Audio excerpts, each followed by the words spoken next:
Good morning, friends. It is Thursday, April the 16th. Wow.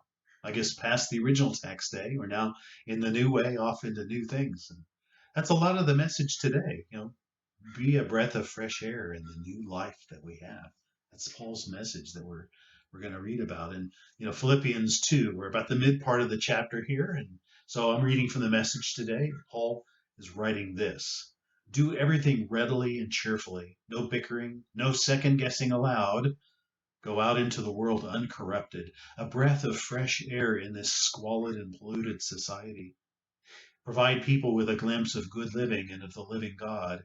Carry the light-giving message into the night so I'll have good cause to be proud of you on the day that Christ returns.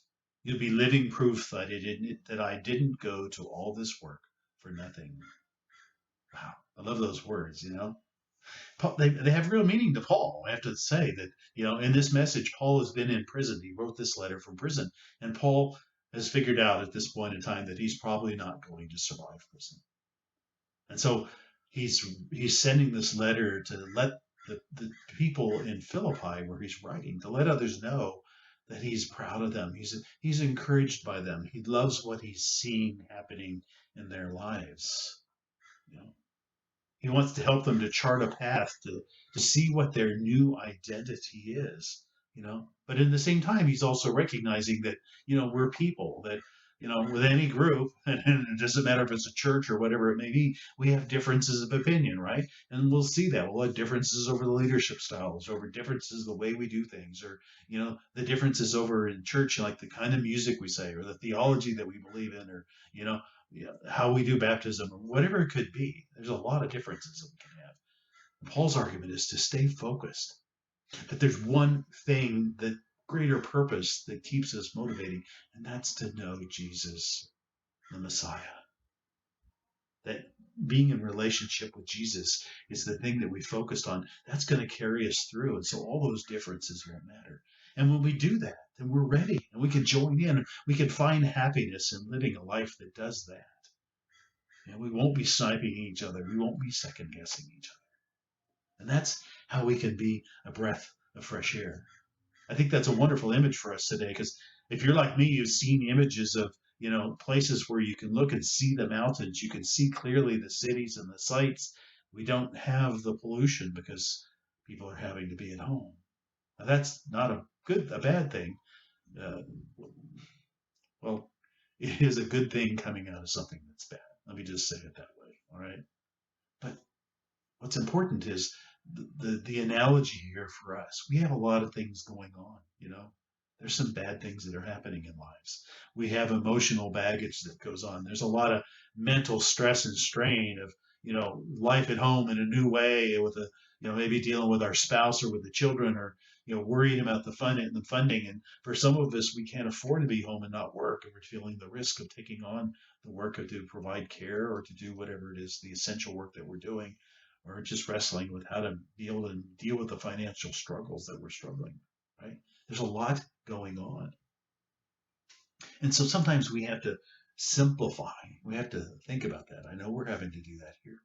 Esperanza's job was cut back, and so we're having to simplify some things. But also we're thinking about, well, how do we simplify our lives? How do we realize in the stress and strain of the everyday, trying to figure out how to work at home together and all those things, what's most important?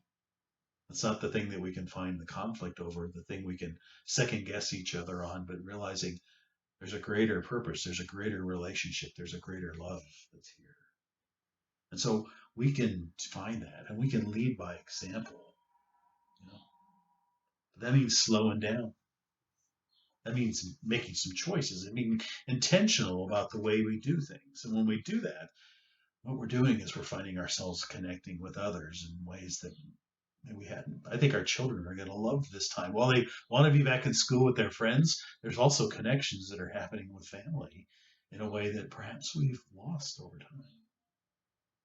And you know what? At the end of the day, even as Paul is saying, we're not just good examples, like something, oh, look at that good person, kind of like put him up on the pedestal or put him up on the shelf or something like that. No, Paul's talking about living a new life.